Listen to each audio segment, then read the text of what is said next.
भीमाबाई आंबेडकर इथे नामांतर दिन आणि महाकवी नामदेव यांचा स्मृती दिन या दोन्ही कार्यक्रमाच्या सहयोगाने आज कवितेचा कार्यक्रम इथे घेण्यात आला होता. तर त्या कवितेच्या कार्यक्रमामध्ये आहे त्यांनी आज इथे आपली उपस्थिती दाखवली.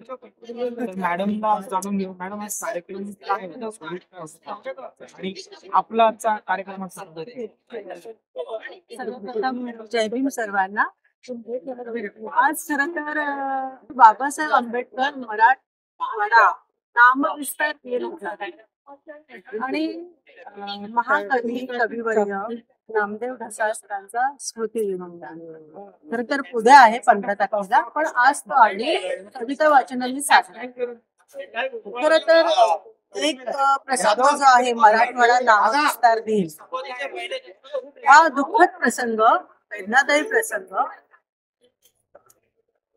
म्हणजे त्याचा नामविस्तार झाला आनंदाचा प्रसंग आहे, पण दुःखद पण त्याच्यामध्ये अनेक लोक शहीद झाले आणि एक नामदेव ढसाळ सरांचा स्मृती दिन त्या निमित्ताने काव्य वाचन ठेवलेलं होतं त्यांच्या कविता. या ठिकाणी अनेक मान्यवर ज्येष्ठ कवी होते. तसेच पॅन्थर हे नामविस्तार दिनाच्या करण्याकरता जे लढवय्ये होते, जे भीमसैनिक होते, ते सुद्धा इथे आले होते. मग ते तानसेन ननावडे साहेब, मंगेश बगारे सर, खंडू अडांगरे सर, असे अनेक लोकांनी आपले मनोगत इथे व्यक्त केल्यामुळे या पिढीच्या तरुणांना एक मार्गदर्शनपर आणि प्रेरणादायी विचार ठरले की हा लढा इथेच संपत नाही, तर यासारखे अनेक लढे आपल्याला चालू ठेवावे लागतात. या प्रकारे त्यांनी मार्गदर्शन केलं आणि त्यामुळे एक नवीन चैतन्य स्फुरलं की आपल्याला आज सुद्धा आता या क्षणी सूर्यवंशी जो आहे त्याचा एक प्रकारे कोठडीमध्ये जीवनांत झाला. ते काय प्रकार, ते कशामुळे झालं ते सगळं पेपर आउट झालेलं आहे. तर त्यासाठी सुद्धा लढा उभारला गेला पाहिजे न्याय मिळण्याकरता. मग असे आपल्या समाजावर अनेक अन्याय अत्याचार होत आहेत, अजूनही चालूच आहे. म्हणजे अगदी ग्लोबलायझेशनच्या काळातही आज जात्यांध धर्मांध समाज व्यवस्था इथे अस्तित्वात आहे आणि या समाज व्यवस्थेमध्ये अजूनही आपली अस्मिता आणि अस्तित्व यांना नाकारण्यात आलेलं आहे. आणि ती अस्मिता अस्तित्व जिवंत राहण्यासाठी आपल्याला संघर्ष हा सदा सर्व काळ चालू ठेवावा लागणार आहे. आणि अशा काळामध्ये म्हणजे एकीकडे आपण इंटरनॅशनल स्पेस स्टेशन आपण बनवतो आहोत अमेरिकेसाठी आणि आपण एकीकडे अशा जातीयवादी धर्मांध राजकारणाचे बळी ठरत आहोत. मग अशा वेळेस आपल्याला संघर्ष हे करणं गरजेचं आहे आणि याची प्रेरणा या कार्यक्रमातून आपल्याला मिळालेली आहे असं मला वाटतं. आणि नामदेव ढसाळ सरांच्या कविता तर या मानव मुक्तीच्या कविता आहेत आणि त्या मानव मुक्तीच्या कविता इथे वाचन झालेलं आहे. त्यामुळे एक नवीन प्रेरणा त्या कवितांमधून आम्हाला मिळालेली आहे, जनतेला मिळालेली आहे आणि या कार्यक्रमामधून हा लढा पुढे सुरू ठेवण्याची प्रेरणा स्फूर्ती मिळालेली आहे. तर या होत्या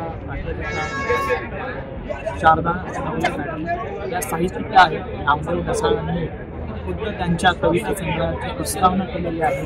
त्यांची ती प्रस्तावना ही त्यांनी आपल्याला जिथे व्यक्त झालेली आहे ती प्रस्तावना ही आपण पाहणार आहोत. कविवर्य नामदेव ढसाळ सरांनी आपल्या सर्व कवी कार्यकर्त्यांसाठी प्रस्तावनेमध्ये छोटीसा एक परिच्छेद आहे की कशा प्रकारे आपण कविता लिहिली पाहिजे. तर त्याचं मी एक थोडंसं वाचन करते, आपल्याला आपली परवानगी असेल तर.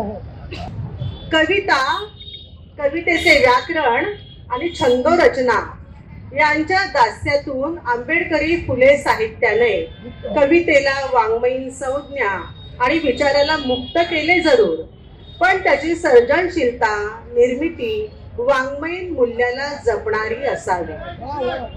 या दृष्टीने चिक्कार स्वाध्याय घडवणे आंबेडकरी चळवळीतील कवी लेखकांसाठी बंधनकारक आहे. भोवतालचे वास्तव, त्यातले संघर्ष, मानसिक ताणतणाव, शारीरिक कष्ट, घटना यांचे नुसते वाज वर्णन यात गुंतून पडता कामा नये. समष्टीच्या सुखदुःख आशा आकांक्षा स्पंदने यांना शब्दबद्ध करण्याचे वेळ असायला हवे. कविता मानवी जीवनाची पूर्ण अनुभूती असते. या अनुभूतीला विलक्षण संवेदनशील असलेले कवी कवयित्री सृजनशील शब्दाशयातून अभिव्यक्त करतात. खरा कवी जगण्याच्या अर्थाने अष्टावधानी असतो. या अष्टावधानीपणाची कविता करणे येरा गबाळ्याचे काम नाही. त्यासाठी स्वतःला चिक्कार घडवावे लागते, अभ्यास करावा लागतो. आपण आंबेडकरी चळवळीतले कवी लेखक हे कायम मानत आलो की प्रतिभा ही दैवी देणगी नाही. प्रस्थापित व्यवस्थेने ज्यांना सत्ता, संपत्ती, प्रतिष्ठा, ज्ञानापासून हजारो वर्षी वंचित ठेवले त्यांना फुले आंबेडकरांमुळे हे सर्व संपादन करण्याची संधी मिळाली. वेदवाक्य ऐकले तर कानात तप्त शिसे ओतले जायचे, वेदवाक्य उच्चारले तर जीभ छाटली जायची. अशा अमानुषांच्या साहित्याचा पराभव करायचा असेल तर आपल्याला परफेक्ट व्हावे लागेल. शारदा नवले यांची पुढची वाटचाल या दृष्टीने घडो ही सदिच्छा अशी प्रस्तावना माझ्या कविता संग्रहाला नामदेव ढसाळ सरांनी दिलेली आहे, वर्तुळ पुसून टाकताना. आणि मॅडम धन्यवाद की त्यांनी आजच्या कार्यक्रमानिमित्त आपल्या चॅनलसाठी प्रतिक्रिया दिली आणि आपलं मत. धन्यवाद.